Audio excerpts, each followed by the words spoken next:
Allô YouTube, j'espère que ça va bien. On est vendredi. Hier, j'ai pas enregistré de vlog parce que je suis restée chez moi finalement. Je suis pas allée à C2, j'avais trop de travail, puis il pleuvait, puis la conférence c'est le fun quand tu peux aller dehors, puis personne va dehors quand il fait mauvais. En tout cas, fait qu'hier j'ai pas filmé, puis je suis pas allée à la conférence. Mais c'est ça, puis là aujourd'hui, là, il est rendu déjà 11h, mais il fallait que je travaille encore un peu chez moi. Fait que je me suis préparée comme une grande fille, puis je m'en allais là-bas. J'espère juste qu'il va arrêter de pleuvoir, c'est tellement gossant là, parce que tout est dehors à la conférence. Je comprends pas pourquoi ils ont mis tout dehors. Je comprends pas.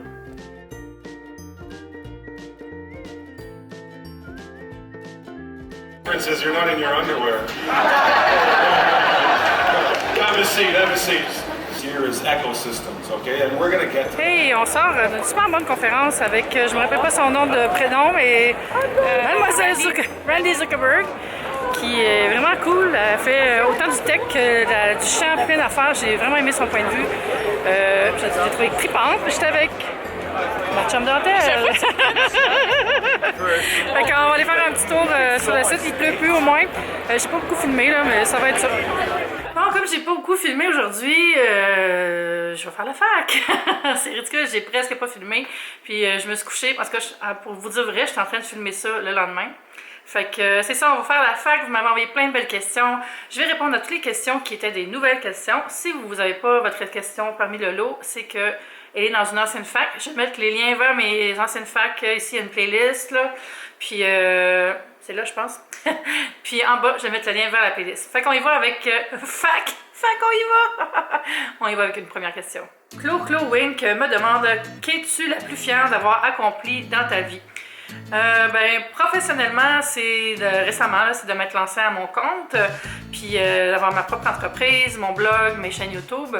Et personnellement, je dirais que c'est ma relation avec ma famille. On est vraiment une famille unie, malgré l'adversité, malgré les divorces, malgré la distance, la maladie, tout ça. Je trouve qu'on est une famille qui a réussi à être ensemble.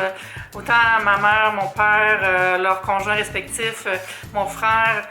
Je trouve que j'ai réussi à avoir une belle relation avec ma famille, puis ça m'est super précieux. Sur le plan personnel, je dirais mon autonomie, parce que je suis célibataire depuis quand même longtemps. Je vis seule, puis j'ai ma maison à moi, j'ai mon entreprise à moi. J'ai réussi tout seul à faire de ma vie ce qu'elle est, puis pour moi, c'est une fierté quand même.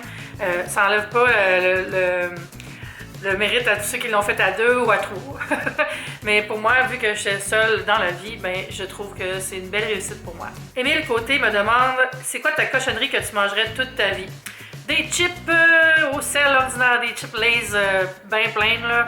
Ça, là, I'm there. J'aime tellement les chips. Qui aime pas les chips? Dentelle Fleur, ma girl Dentelle, allez suivre sa chaîne, me demande « Quand tu écoutes un film, es-tu plus bonbons, chips ou popcorn? » Je viens de dire que j'adorais les chips, mais regarder un film, j'aime vraiment un bon gros popcorn beurré.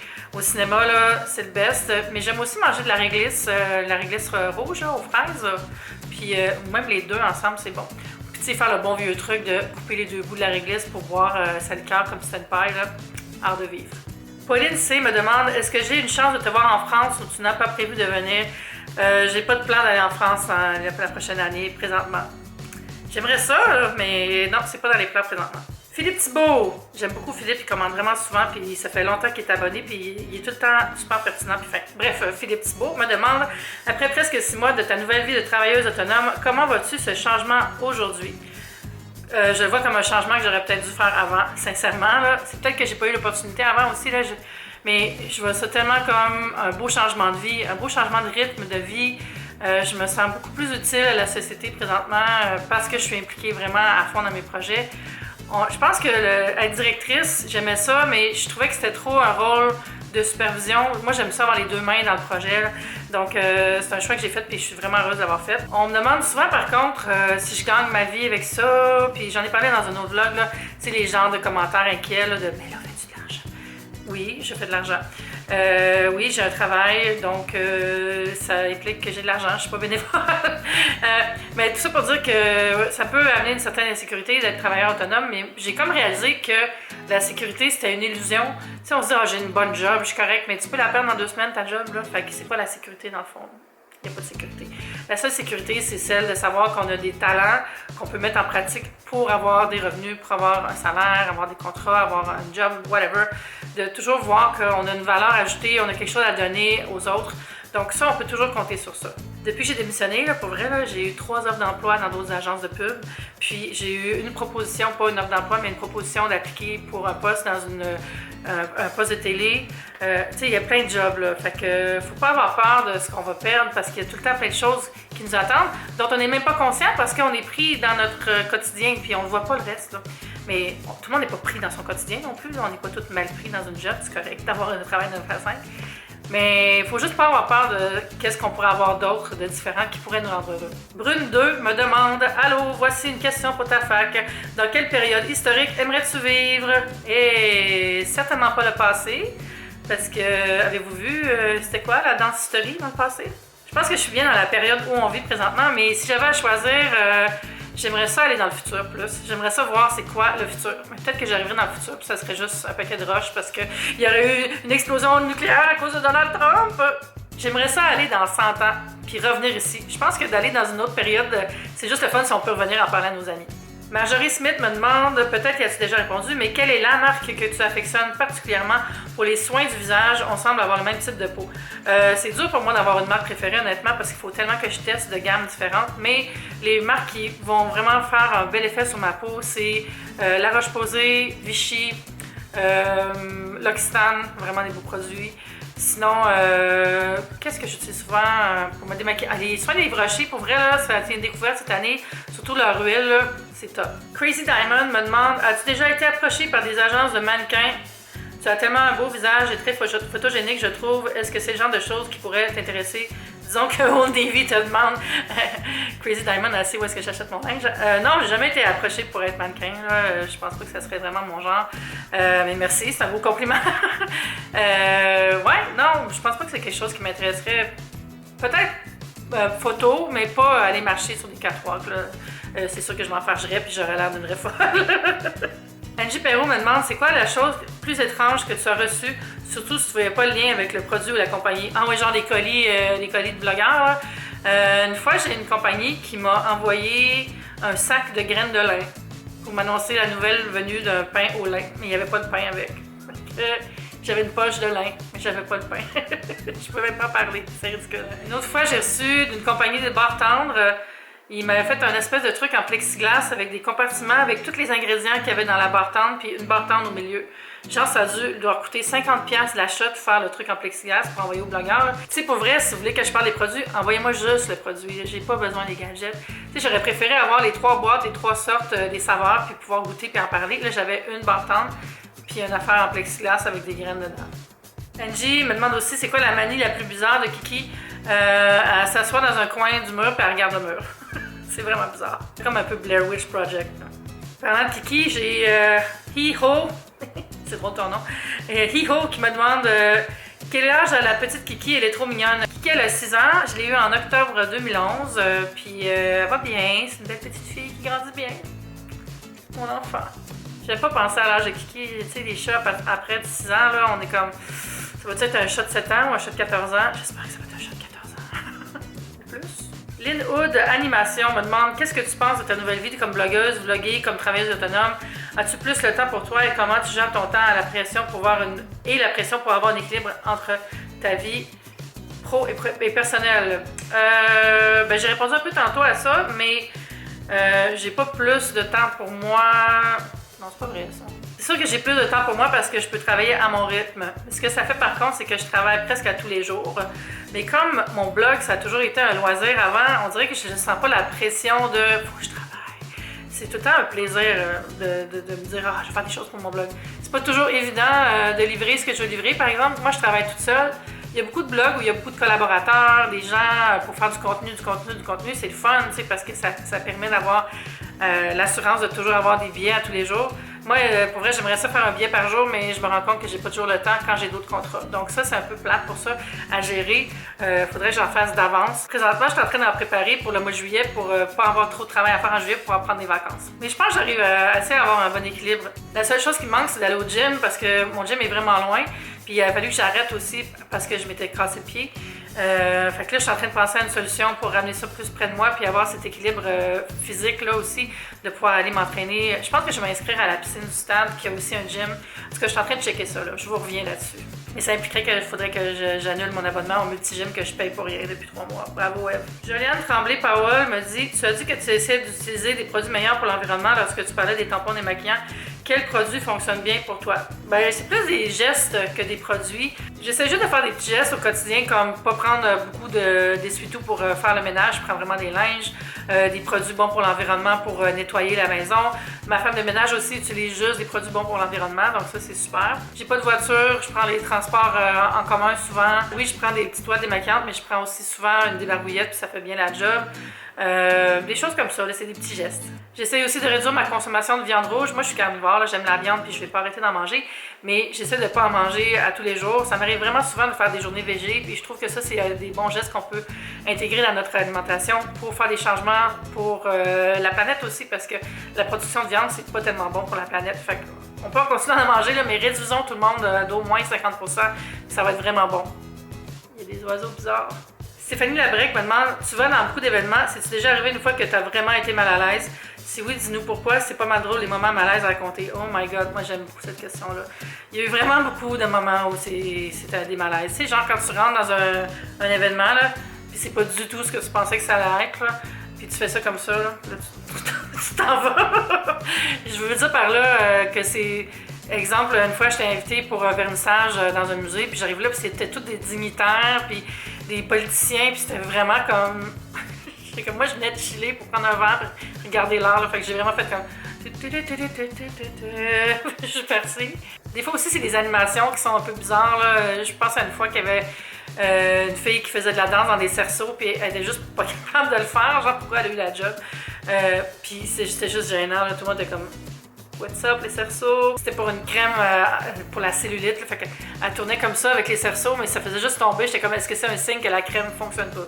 Michel Montembeau me demande comment YouTube te paye par abonné, par clic, j'aime, par nombre de vues. Je me suis toujours posé la question. Ben, ça fonctionne pas vraiment comme ça. En fait, il y a plusieurs façons de gagner de l'argent avec YouTube. Mais le côté argent provoqué par les abonnés, je pense que c'est ça que les gens sont curieux. En fait, la façon que ça fonctionne, c'est que si on choisit de monétiser nos vidéos, il y a des pubs qui sont présentées soit au début, au milieu, à la fin, ou sur le côté de l'image. D'un bord ou l'autre, des fois, il y a des images, des bannières à cliquer. Et ça, selon le type de contenu que tu fais, selon les gens qui cliquent et selon ta localisation géographique, YouTube va te donner un certain montant pour chaque 1000 vues sur tes vidéos. Puis ça peut varier entre 10 cents puis 4 piastres, puis tu sais, ça dépend. Le système d'enchères, c'est un peu compliqué, le côté média de ça, mais en gros, chaque vidéo a une valeur et les marques vont bêter pour avoir la place dans cette vidéo-là. Et selon la valeur des gens qui la regardent, le prix va varier aussi. Par exemple, si je fais des vidéos sur les pique-niques à la Saint-Jean, 2 semaines avant la Saint-Jean, c'est sûr que mes vidéos vont valoir plus que si je fais une vidéo qui est se mettre tout nu à la Saint-Jean et mettre des arbres en feu. Il y a comme des valeurs. Il y a aussi beaucoup de polémiques parce qu'il y a quelques mois, il y a des gens qui se sont mis à dire que YouTube censurait les créateurs parce qu'ils monétisaient plus leurs vidéos. Mais c'est parce que si tu fais des vidéos, est-ce que tu joues à un jeu vidéo de guerre en sacrant puis en criant après tout le monde, puis c'est pas intéressant pour les annonceurs. Donc, tu peux quand même publier ta vidéo, là, c'est pas censuré, mais tu n'auras plus d'argent avec ça. Donc, c'est sûr que nous, c'est important quand les gens regardent la vidéo parce que c'est comme ça qu'on fait des sous, entre autres. Mais on veut aussi que les gens aient du fun. Donc, mon premier but va toujours rester de faire des vidéos intéressantes pour les abonnés. On n'a pas d'argent pour les j'aime, puis on n'a pas d'argent pour les commentaires.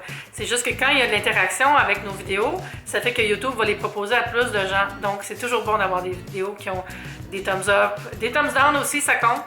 On n'aime pas ça d'en avoir, mais ça nous aide. Fait que, bien fait pour ceux qui nous en donnent.